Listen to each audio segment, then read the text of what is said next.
नमस्कार, स्वागत है आपका आपके अपने चैनल विद्यादायिनी में। इस वीडियो में हम देखेंगे शिक्षण शास्त्र के दूसरे भाग के प्रश्न और इसमें हम इनका अभ्यास करेंगे। आप वीडियो को पॉज करके क्वेश्चन पढ़ के और चारों ऑप्शंस को पढ़ के आप उसका आंसर दे सकते हैं और इस तरीके से आप इसका अभ्यास कर सकते हैं। ये जो प्रश्न हैं बहुत ही महत्वपूर्ण हैं। सीटेट में इसी तरीके के प्रश्न पूछे जाते हैं और केवीएस के जो एग्ज़ाम्स होते हैं उसमें भी इसी तरीके के प्रश्न पूछे जाते हैं, केवीएस, डीएसएसबी और सीटेट में। पहला है भाषा अर्जन। चारों ऑप्शन पहले तसल्ली से पढ़ लेंगे तब आंसर देंगे। सहज स्वाभाविक होता है, प्रयास पूर्ण होता है, शिक्षक की आवश्यकता उपस्थिति की मांग करता है, भाषा की कक्षा में ही संभव है। ये तो बिल्कुल ही नहीं होगा क्योंकि इसको एकदम लिमिटेड कर दिया है, भाषा की कक्षा में ही संभव है, ऐसा नहीं है। ये भी नहीं है। प्रयास पूर्ण होता है, ये भी नहीं है। इसका उत्तर क होगा, सहज और स्वाभाविक होता है भाषा का अर्जन। भाषा अर्जन के संबंध में कौन सा कथन उचित नहीं है? भाषा के नियम सीखे जाते हैं। परिवेश से प्राप्त भाषिक आंकड़ों के आधार पर सहज रूप से भाषिक नियम बनाए जाते हैं। पहले ये देख लेंगे कि उचित नहीं है उसने पूछा है।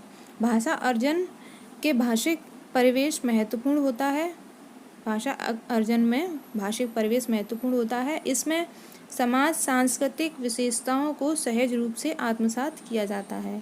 तो इसमें जो उचित नहीं है वो है ये ऑप्शन कि परिवेश से प्राप्त भाषिक आंकड़ों के आधार पर सहज रूप से भाषिक नियम बनाए जाते हैं।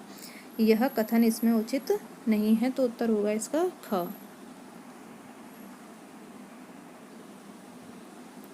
हिंदी भाषा की पाठ्य पुस्तक में लोकगीतों को शामिल करने का कौन सा उद्देश्य सबसे कम महत्वपूर्ण है? महत्वपूर्ण नहीं पूछा है, सबसे कम महत्वपूर्ण है। चारों ऑप्शंस पढ़ लेंगे पहले। लोकगीतों से संबंध राज्यों की जानकारी देना, लोकगीतों की रसानुभूति, लोकगीतों के माध्यम से भारत की सांस्कृतिक विशेषताओं से परिचित कराना, लोकगीतों की भाषिक विशेषताओं से परिचित होने का अवसर मुहैया कराना। तो ये तो दोनों नहीं हो सकते हैं। इसमें सबसे कम महत्वपूर्ण है लोकगीतों की रसानुभूति। लोकगीतों को संबंध राज्यों को जानकारी देना, ये भी नहीं है। इसमें ये होगा इसका उत्तर लोकगीतों की रसानुभूति। भाषा की कक्षा में कौन सी शिक्षण युक्ति सबसे कम प्रभावी है? उचित गति एवं प्रवाह के साथ पढ़ने पर बल देना, पढ़ने पर शुद्ध उच्चारण पर अत्यधिक बल देना, बच्चों की रुचि अनुसार परिचय विषय या प्रसंग पर चर्चा, दूसरों की हस्तलिखित सामग्री पद आदि पढ़वाना। तो इसमें चारों में से जो युक्ति सबसे कम प्रभावी है वो है दूसरों की हस्तलिखित सामग्री पत्र आदि पढ़वाना। निम्नलिखित में से कौन सा द्वितीय भाषण शिक्षण का उद्देश्य नहीं है? विभिन्न क्षेत्रों परिस्थितियों में हिंदी की विभिन्न प्रयुक्तियों को समझने की योग्यता का विकास, हिंदी के व्याकरण के नियमों को कंठस्थ करना। कंठस्थ शब्द आ गया, इसका मतलब ये एक नेगेटिव पॉइंट आ गया, ठीक है, इसको ध्यान रखना है, कंठस्थ को पकड़ना है।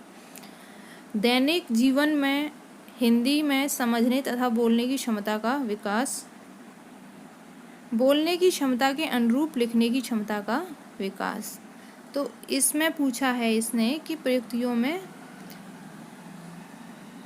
भाषा शिक्षण का उद्देश्य नहीं है, द्वितीय भाषा शिक्षण का उद्देश्य। तो ये है ख। इसका उत्तर होगा कि हिंदी के व्याकरण के नियमों को कंठस्थ करना, यह द्वितीय भाषा शिक्षण का उद्देश्य नहीं होता है। नेक्स्ट है भाषा सीखने के लिए कौन सा कारक सर्वाधिक महत्वपूर्ण है? भाषा के व्याकरणिक नियम, या फिर पाठ पर आधारित प्रश्नोत्तर, या फिर भाषा की पाठ्यपुस्तक जो बुक्स होती हैं, समृद्ध भाषिक वातावरण। तो इसमें जो राइट आंसर होगा वो होगा घ, समृद्ध भाषिक वातावरण मतलब एनवायरमेंट। भाषा विद्यालय में ही सीखी जाती है, ऐसा नहीं है। एक नियमबद्ध व्यवस्था है, आगे देख लेते हैं। और सदैव व्याकरण के नियमों का ही अनुगमन करती है, ऐसा नहीं है। नियमों की जानकारी से निखरती है, ऐसा भी नहीं है। इसका सही उत्तर होगा एक नियमबद्ध व्यवस्था है। बच्चे विद्यालय आने से पहले अपनी भाषा की नियमबद्ध व्यवस्था की व्यवहारिक कुशलता के साथ आते हैं। और देख लेते हैं आगे। चारों ऑप्शंस को पढ़ने के बाद ही जो मोस्ट अप्रोप्रिएट ऑप्शन हो, जो सबसे ज़्यादा सही हो, उसी को टिक करना है। कोरी स्लेट होते हैं, भाषा का समुचित उपयोग करने में समर्थ नहीं होते हैं, भाषा के चारों कौशलों पर पूर्ण अधिकार रखते हैं। बिल्कुल भी नहीं रखते हैं। इस तरीके से आप नहीं कह सकते कि भाषा के कौशलों पर बच्चे अधिकार रखते हैं विद्यालय आने से पहले ही। भाषा का समुचित उपयोग करने में समर्थ नहीं होते, ऐसा भी नहीं आप बोल सकते हैं। कोरी स्लेट होते हैं, ऐसा भी नहीं आप बोल सकते हैं, क्योंकि उनके पास पूर्व ज्ञान होता है अपने पास। इसका उत्तर होगा क। भाषा का प्राथमिक रूप है सांकेतिक, व्याकरणिक, लिखित या मौखिक। भाषा का प्रारंभिक रूप है सांकेतिक, सिंबल्स। गणित, विज्ञान, सामाजिक विज्ञान की कक्षाएं एक तरह से भाषा की ही कक्षाएं हैं। इस कथन को के समर्थन में कौन सा तर्क सबसे कमज़ोर है? चारों ऑप्शंस को बहुत अच्छे से पढ़ना है। ये सीटेट में भी इसी तरीके से आते हैं। ऑप्शंस काफ़ी लंबे लंबे होते हैं और जब उनको पढ़ने लगो तो पढ़ने में ही बोरियत हो जाती है और आधी बात समझ से बाहर निकल जाती है। तो इसलिए इनको जो है थोड़ा ध्यान से पढ़ना है और क्वेश्चन को भी खास ध्यान से पढ़ना है, जिससे कि समझ में आ पाए कि असल में वो कहना क्या चाह रहा है, पूछना क्या चाह रहा है। इसमें पूछा है कि कथन के समर्थन में कौन सा तर्क सबसे कमज़ोर है, सबसे कमज़ोर तर्क। विभिन्न विषयों के शिक्षण में भाषा शिक्षण एक मुख्य उद्देश्य होता है। विभिन्न विषयों की अवधारणात्मक समझ की अभिव्यक्ति भी भाषा विशेष में होती है। विभिन्न विषयों की अवधारणाएं किसी भाषा विशेष में बनती हैं, क्योंकि जब भाषा नहीं होगी तो आप किसी भी विषय को पढ़ नहीं सकते हैं। तो इसलिए विभिन्न विषयों की अवधारणाएं किसी भाषा विशेष से ही बनती हैं। तो ये वैसे भी कमज़ोर नहीं है, ये मजबूत कथन है। विभिन्न विषयों के अध्ययन अध्यापन में भाषा साधन का कार्य करती है, ये भी एक मजबूत कथन है। यानी कि ये हमारा उत्तर नहीं हो सकते दोनों। इन दोनों में से देख लेते हैं कि विभिन्न विषयों के शिक्षण में भाषा शिक्षण एक मुख्य उद्देश्य है। नहीं, ऐसा नहीं है। तो ये उत्तर हमारा सही होगा, क्योंकि भाषा का शिक्षण अलग से किया जाता है। मुख्य उद्देश्य इन विषयों के लिए भाषा शिक्षण नहीं है।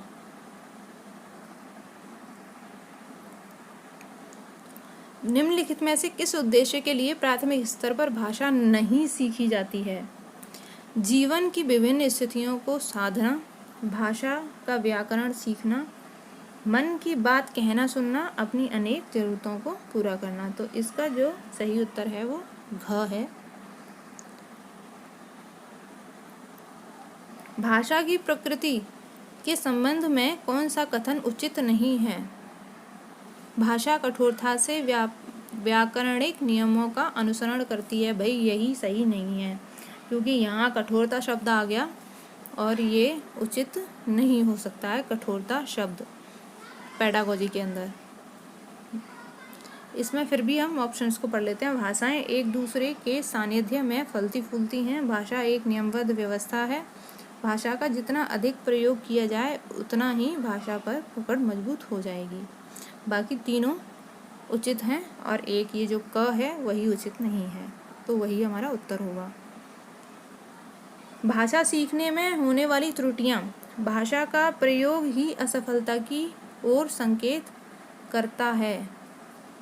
भाषा सीखने की प्रक्रिया के स्वाभाविक पड़ाव हैं, सही नहीं है, इनके प्रति कठोर रवैया अपनाना चाहिए। तो ये तो बिल्कुल ही नहीं हो सकता है कठोर रवैया। बच्चे शिक्षक पाठ्यक्रम आदि की असफलताओं के संकेतक हैं, ये बिल्कुल गलत है। ये ग और घ तो पहले ही हम लोग ने काट दिया। भाषा सीखने की प्रक्रिया के स्वाभाविक पड़ाव हैं। त्रुटियां होना किसी विषय को सीखने के लिए स्वाभाविक पड़ाव है। एनसीएफ और पेडागोजी बच्चों की त्रुटियों को उनकी असफलता का कारण नहीं मानता है, एक स्वाभाविक पड़ाव मानता है।